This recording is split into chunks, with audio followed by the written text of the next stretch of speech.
ഹരേ കൃഷ്ണ. എല്ലാവർക്കും മാധവത്തിലേക്ക് സ്വാഗതം. ധനുമാസമാണ്. ഭഗവാൻ മഹാവിഷ്ണുവിന് ഏറ്റവും പ്രിയപ്പെട്ട മാസമാണ് ധനുമാസം.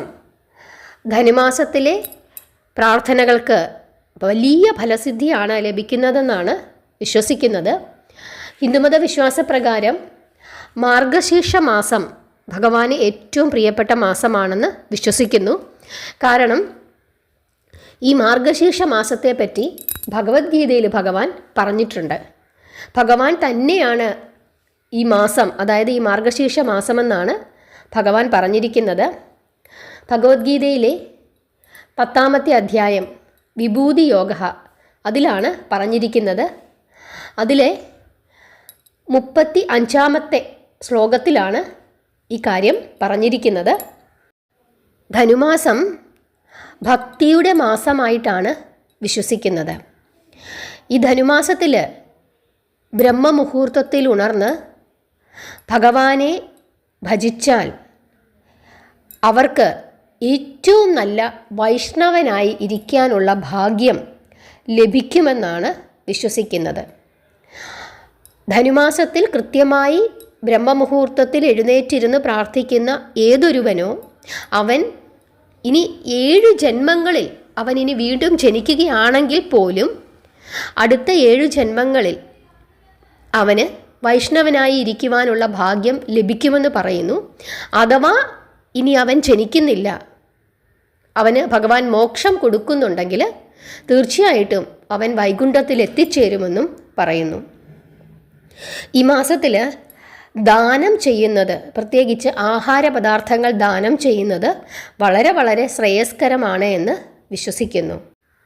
ധനുമാസത്തിൽ ചെയ്യേണ്ടുന്ന കാര്യങ്ങൾ: ബ്രഹ്മമുഹൂർത്തത്തിൽ ഉണരുക, നാമം ജപിക്കുക, ഭഗവാന് നമ്മുടെ കയ്യാൽ നൈവേദ്യം തയ്യാറാക്കി കൊടുക്കുക, അതുപോലെ തന്നെ ക്ഷേത്ര ദർശനം, ഭഗവാന്റെ ക്ഷേത്രങ്ങൾ ദർശിക്കുക, വിശുദ്ധരിൽ നിന്നുള്ള ആത്മീയമായ പ്രഭാഷണങ്ങൾ എന്തെങ്കിലും ഉണ്ടെങ്കിൽ അതൊക്കെ കേൾക്കുക, എല്ലാ ദിവസവും ഭഗവാന്റെ നാമങ്ങൾ 108 തവണ ജപിക്കുക, അതുപോലെ തന്നെ ഭാഗവതം, സഹസ്രനാമങ്ങൾ, ഭഗവത്ഗീത മുതലായ കാര്യങ്ങളൊക്കെ പഠിക്കണമെങ്കിൽ അത് പഠിക്കാൻ തുടങ്ങുന്നത് ഈ മാസം ചെയ്യുന്നത് വളരെ നല്ലതാണ്. അതുപോലെ തന്നെ അതൊക്കെ പാരായണം ചെയ്യുന്നതും നല്ലതാണ്. ഈ മാസം ഏകാദശി വരുന്നുണ്ട്. ആ 2 ഏകാദശികളും വളരെ വിശേഷപ്പെട്ട ഏകാദശികളാണ്. ആ ഏകാദശികളൊക്കെ എടുക്കാനായിട്ട് ശ്രദ്ധിക്കുക. ഈ കാര്യങ്ങളൊക്കെ ശ്രദ്ധിച്ച് ഭഗവാനെ ഭജിച്ച് നാമം ജപിച്ച് നല്ല കാര്യങ്ങൾ ചെയ്ത് ഭഗവത്ഗീതയും ഭാഗവതവും ഒക്കെ വായിക്കുകയോ കേൾക്കുകയോ ഒക്കെ ചെയ്ത് ഇരുന്നാൽ പൂർണ്ണമായ ഭഗവാന്റെ അനുഗ്രഹം നമുക്ക് ലഭിക്കുമെന്നാണ് വിശ്വസിക്കുന്നത്. ഇനി നമുക്ക് ഭഗവത്ഗീതയിൽ എന്താണ് ഭഗവാൻ പറഞ്ഞിരിക്കുന്നതെന്ന് നോക്കാം. അതിനു മുമ്പായിട്ട് നമുക്കെല്ലാവർക്കും അറിയാം, ഓരോ സംസ്ഥാനങ്ങളിലും അവരവരുടെ കലണ്ടറുകളുണ്ട്.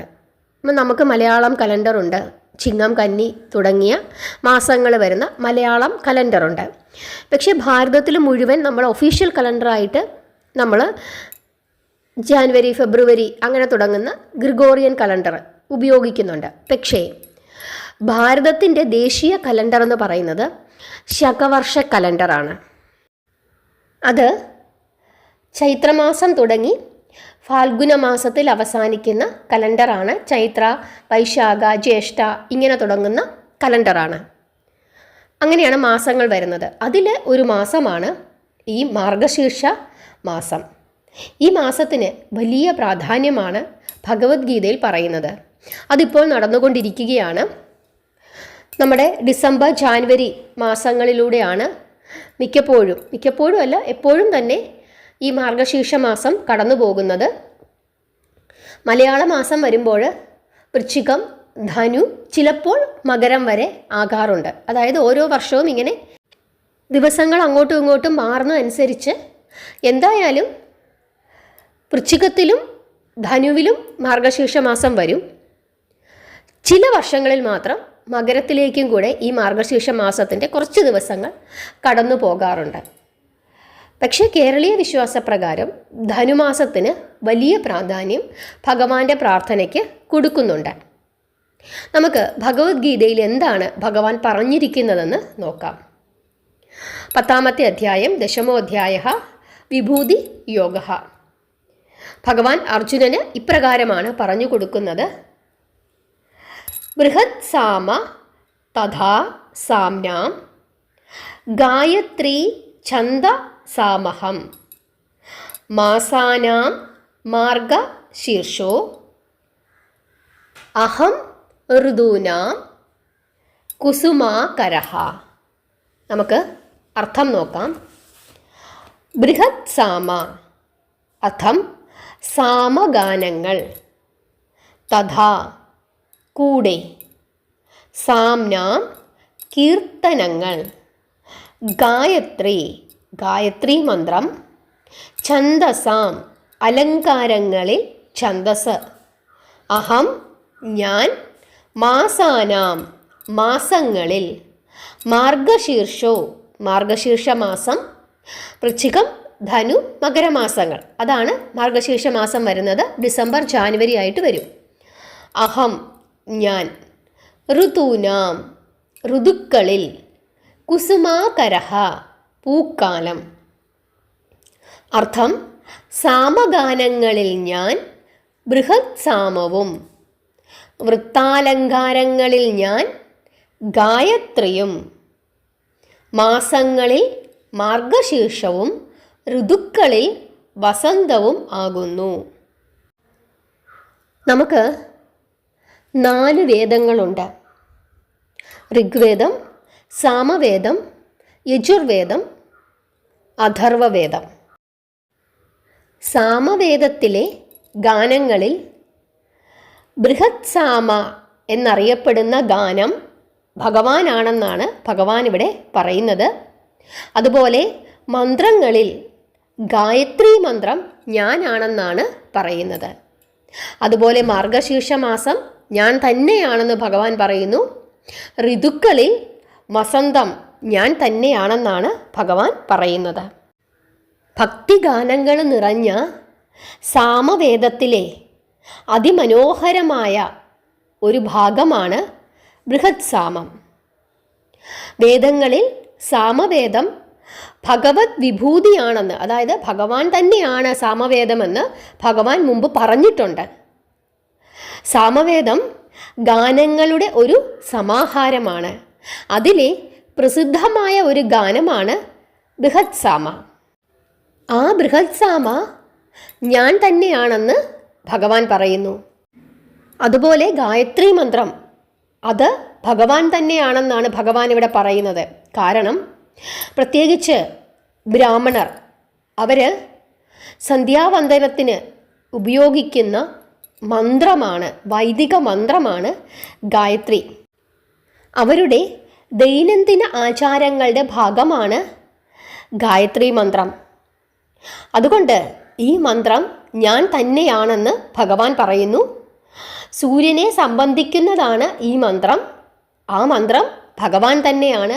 ഭഗവാൻ ഏറ്റവും ഇഷ്ടപ്പെട്ട മന്ത്രം തന്നെയാണ് ഗായത്രി മന്ത്രമെന്ന് ഇവിടെ പറയുന്നു. പിന്നെ പറയുന്നത് മാർഗശീർഷ മാസം. ഈ മാർഗശീർഷ മാസവും ഞാൻ തന്നെയാണെന്നാണ് പറയുന്നത്. ചൈത്രം മുതലായ മാസങ്ങൾ ഇങ്ങനെ ചാന്ദ്രമാസമാണ്. ഇങ്ങനെ വരുമ്പോൾ 9ാമത്തെ മാസമാണ് മാർഗശീർഷ മാസം. ആ മാസം ഞാൻ തന്നെയാണ് എന്നാണ് ഭഗവാൻ പറയുന്നത്. പിന്നെ പറയുന്നു ഋതുക്കളിൽ വസന്തമാസം അത് ഞാൻ തന്നെയാണ്. കുസുമാകരഃ എന്നുദ്ദേശിക്കുന്നത് പൂക്കാലം. അതെന്താണ്? വസന്തമാസം. ആ മാസം ഞാൻ തന്നെയാണ്. വസന്ത ഋതു പൂക്കളുടെ എല്ലാം കലവറയാണ്. അത് ഞാൻ തന്നെയാണെന്ന് ഭഗവാൻ പറയുന്നു. ഇതാണ് ഭഗവാൻ മാർഗശീർഷ മാസത്തെ പറ്റി പറഞ്ഞിരിക്കുന്നത്. അതുകൊണ്ട് തന്നെ ഈ മാസത്തെ പ്രാർത്ഥനയ്ക്ക് വളരെ വളരെ ഫലസിദ്ധിയാണ് ലഭിക്കുന്നത്. കാരണം ഈ മാസം ഞാൻ തന്നെയാണെന്നാണ് ഭഗവാൻ പറയുന്നത്. അപ്പോൾ ഈ ഭാഗം നിങ്ങൾക്ക് എല്ലാവർക്കും മനസ്സിലായെന്ന് വിശ്വസിക്കുന്നു. ഈ മാസത്തെ പ്രാധാന്യം എന്താണെന്നുള്ളത് എല്ലാവർക്കും മനസ്സിലായി എന്ന് വിശ്വസിക്കുന്നു.